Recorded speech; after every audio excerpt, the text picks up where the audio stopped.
Donald Trump is desperate. For the last 3 months, Donald Trump went from a can't miss, absolute lock to be president by defeating Joe Biden to being a very shaky candidate who's losing in key swing states and who is struggling to win. You can debate the differences or non-differences between Kamala and Biden. That's fine. You can argue that one is worse or better, that they're the same. That's fine. But the truth is, regardless, Kamala Harris has a better chance of winning than Donald Trump. And you know that because Donald Trump is getting pettier and more desperate as time goes on. And what he did most recently was release this yesterday on his Truth Social page, which you all know. I don't know if any of you actually subscribe to it, but what he did was he posted what you see here on the right, which is Kamala doing the Diddy. Madam Vice President, have you ever been involved in one of Puff Daddy's freak offs? Ignore all the bad spelling, all the bad punctuation. The argument here, of course, is that there's a photo of Diddy with Kamala, and at a moment where the whole world is paying attention to the quote-unquote freak-offs, Kamala got some explaining to do, except that she doesn't. Why? Because it's not true. Look on the left. Look on the left. We've seen that picture a million times. That's a picture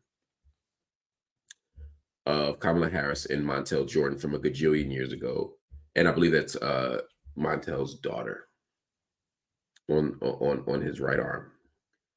And they were out hanging out for whatever reason. Who cares? What's important is that someone decided to make a meme spreading disinformation about Kamala Harris being with Diddy. And then, of course, from there, you're forced to ask all these questions. Now, Donald Trump didn't make the meme. Donald Trump's not intelligent enough to make a meme. But Donald Trump did absolutely spread that. He reposted it. He wants his followers to believe that that's true. He wants his followers to believe that Kamala Harris is a sexual deviant, that she's involved in some kind of illegal activity or some kind of questionable activity. And those distinctions between what's immoral and what's illegal aren't really made among this crew, right?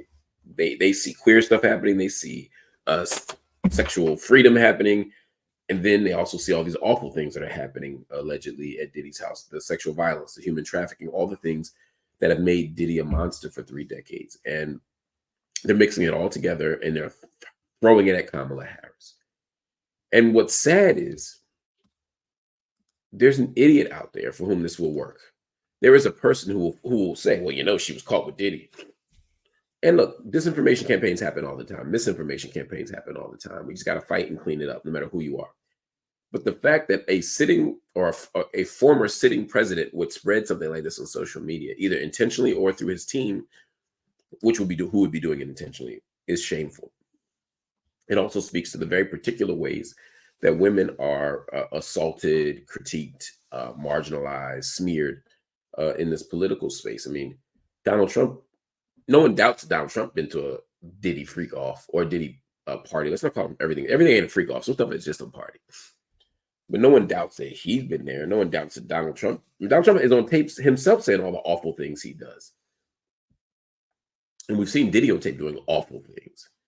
So those two aren't in question. We know they're awful. But why are we going to throw Kamala Harris in there? But the idea that Donald Trump, one of the awful people, can do that with no worry, it says a lot about his base. It says a lot about patriarchy. It says a lot about rape culture. It says a lot about all the awful things that we have to navigate in this society. So Donald Trump is absolutely shameful. I see someone writing, Kamala spread lies about mass rapes on October 7th. That's a lot worse. Sure. But why do we have to choose between those two things? I think we need to criticize Kamala for echoing long-standing and long debunked lies about the nature and scope of sexual violence that happened on October 7th. I think we have to absolutely do that. Kamala Harris is 100%, 1,000% wrong for that. But that doesn't mean that because she did something you disagree with, that it's okay to do something to her as long as it's less bad. I mean, that's stupid. Come on. Like, two things can be true at once. Two things can be true at once. And I agree. I think Trump knows that there are folks who don't read research and are dumb. And a lot of those people wear big red hats. And yes, Nicole, Trump is the one with over a dozen sexual assault allegations, not Kamala Harris. So let's stay focused. Let's stay focused. Oh my Lord, y'all. I'm gonna take one more quick break and we're gonna come back and we're gonna talk about the death penalty. I'll see y'all in about 40 seconds. I apologize for the sudden breaks, but I feel like garbage, but I am thugging through. Not because I think y'all should, not to prove some macho thing. It's because these are stories that have to get told. It's that simple.